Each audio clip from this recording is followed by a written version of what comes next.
gitu. Sedangkan kalau namanya stock foto dan footage, ketika lo udah dapetin yang bagus, itu bisa selamanya lo jual gitu kan. Kayak contohnya Bincang Berjalan, obrolannya daging semua. Nah, kalau jalan tadi kan Bang Bari udah sempat sebutin ya gitu. Apa sih kesulitan? Nah, itu tuh kita harus tanya ke Bang Bari. Apa sih sebenarnya kesulitan foto dan video itu kan tuh dua hal yang berbeda gitu ya. Nah, gimana tuh Bang? ya, jadi misalkan contoh nih, misalkan gue nge-trip nih ya, atau nggak usah jauh-jauh lah, misalkan gue lagi pingin beli jajanan pasar gitu kan, lagi pingin jajan, terus gue misalkan kayak tahu campur atau mie godok lah ya, itu kan secara foto kurang kan, dan lu sebagai fotografer tuh susah buat bener-bener dapetin foto yang stand out, yang bener-bener stand out gitu. Makanya ketika lu nge-trip atau jalan kemana itu kan lo harus bener-bener ngelihat timing, ngelihat cuaca segala macem, pakai filter segala macem ya kan. Nah, contohnya lagi misalkan kayak gue kemarin ke tahu campur gitu kan dekat rumah gue, itu tempatnya emang bagus gitu kan. Nah, untuk ngambil foto gue susah gitu, tapi ketika gue ngambil video, gue ambil beberapa angle yang bagus segala macem, terus diedit dengan aplikasi di smartphone, itu jadi sebuah konten gitu kan. Jadi lu bisa mendapatkan konten yang lebih banyak gitu kan dengan membuat sebuah video gitu. Nah, makanya gue bilang kesulitan foto sebenarnya bukannya foto tuh gampang atau gue istilahnya ngejelekin foto, enggak, malah sebenarnya bikin foto tuh susah karena lo bener-bener itu gambar nggak bergerak gitu kan. Terus juga harus bener-bener konsep, mikirnya gimana, eksekusi final bagus gitu kan. Nah, kalau video itu kan cerita kan, kontinuitas itu kan dari A sampai Z itu bisa jadi cerita semua. Nah, makanya menurut gue video lebih gampang, apalagi dengan adanya teknologi sekarang, dengan misalkan gue ngambil 4K video, ya kan, mungkin teman-teman kawan jalan bisa ngeliat Instagram gue yang tahu campur di situ. Itu gue ngambil pakai smartphone, gue mengambil format horizontal gitu. Kenapa format horizontal? Karena yang banyak laku stock editorial, stock footage itu kan horizontal, tapi formatnya 4K 60 fps. Terus ketika diedit di crop vertikal dan itu nggak pecah.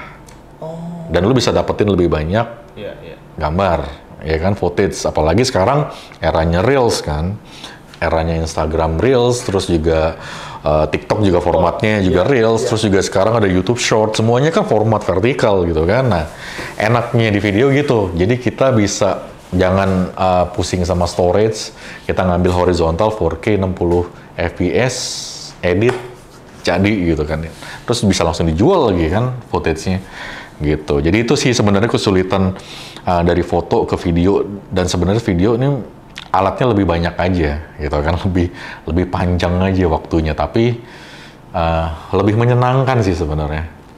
Lebih sulit bikin video itu lebih sulit dengan kamera yang proper atau dengan smartphone juga?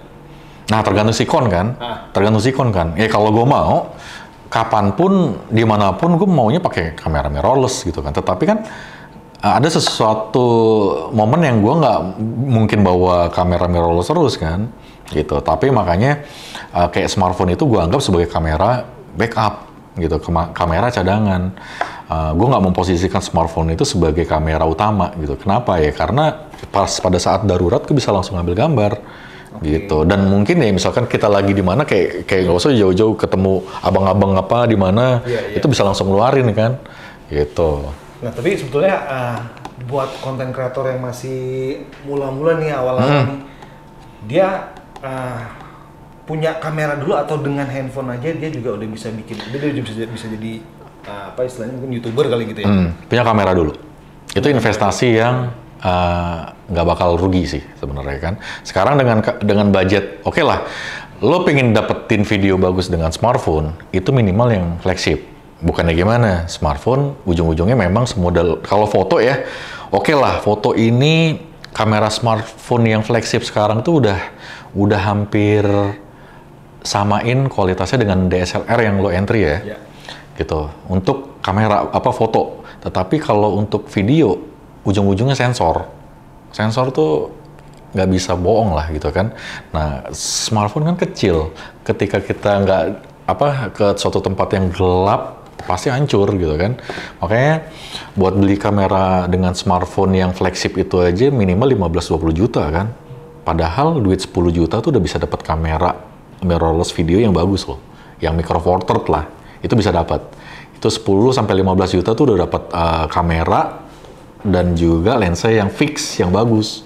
Gitu. Jadi menurut gua kamera dulu dengan lensa fix ya. Yeah. Smartphone-nya yang murah-murah aja gitu kan, ataupun pakai iPad buat ngedit. Jadi ketika kita ngambil gambar pakai mirrorless, nah tinggal dipindahin, diedit di smartphone, itu hasilnya jauh banget dibandingkan dengan kamera smartphone.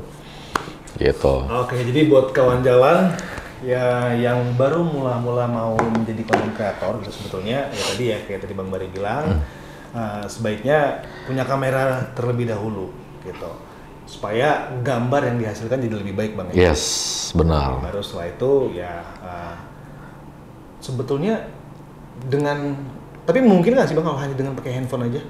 Mungkin kalau untuk kebutuhan YouTube tetap bisa jadi. Bisa jadi gitu. Kalau untuk kebutuhan vlog, reels itu nggak ada masalah. Tapi kan sayang kan, lu jauh-jauh misalkan ke Raja Ampat, cuman bawa smartphone, terus dapat footage yang bagus gitu kan, hanya pakai smartphone dan ternyata cuma Full HD gitu kan, sayang banget udah jauh-jauh, lu udah habis di ongkos kan, gitu. Sedangkan kalau namanya stock foto dan footage, ketika lu udah dapetin yang bagus, itu bisa selamanya lo jual gitu kan. Kayak contohnya kayak gue punya foto waktu itu di Kuta ya, itu ibu-ibu sama anak kecil lagi berlarian lagi main gitu, terus pas lagi sunset gitu kan.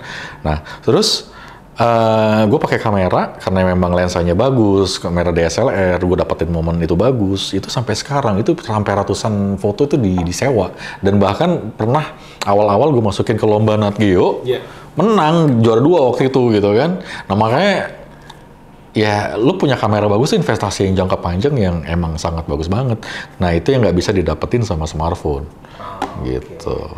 Oke, jadi kawan jalan memang balik lagi ya, tergantung kebutuhannya. Kalau seandainya memang kalian melakukan perjalanan yang katakanlah Indonesia Timur ya, itu kan mahal banget. Iya, pertama kita kesananya tuh juga nggak biayanya nggak murah gitu kan. Sayang kan kalau kita nggak menghasilkan sesuatu tuh yang benar-benar bagus gitu kan. Dan yang bagus itu memang ya tadi ya kita harus karena gue ngalamin waktu awal-awal dulu gue pakai kamera film, harus nyeken segala macem gitu-gitu.